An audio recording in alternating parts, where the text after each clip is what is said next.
اعوذ باللہ من الشیطان الرجیم بسم اللہ الرحمن الرحیم۔ بخاری شریف جلد دوم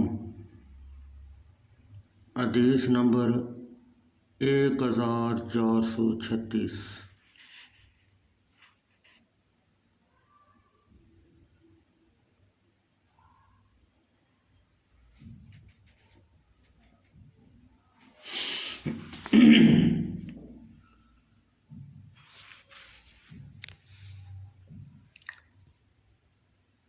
حضرت اکرمہ نے حضرت عبداللہ بن عباس سے روایت حضرت عبداللہ بن عباس رضی اللہ تعالی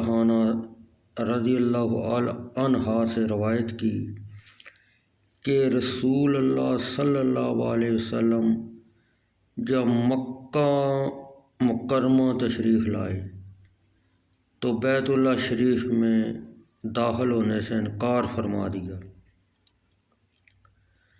کیونکہ اس میں جھوٹے معبود بت تھے۔ آپ نے ان کو بیت اللہ شریف سے نکالنے کو حکم دیا اور وہ بت نکالے گئے۔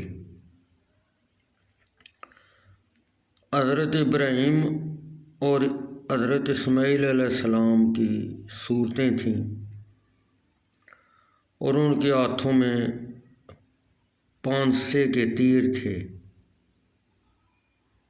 ان کو نکالا گیا تو نبی اکرم صلی اللہ علیہ وسلم نے فرمایا، اللہ عز و جل ان کو ہلاک کرے،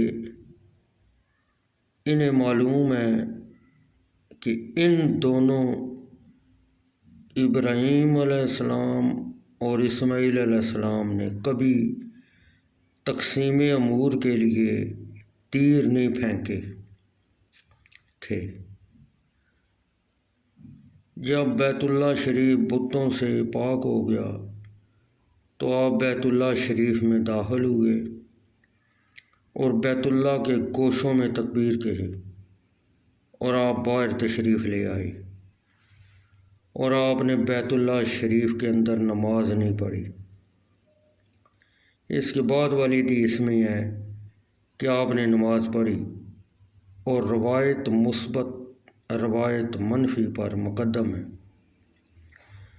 معمر بن راشد نے ایوب سختانی سے روایت کرنے میں عبد الصمد بن وارث کی مطابقت کی اور وہیب بن خالد اجلانی نے کہا، ہم سے ایوب نے اکرمہ سے اور انہوں نے نبی اکرم صلی اللہ علیہ وسلم سے مرسلاً روایت کی۔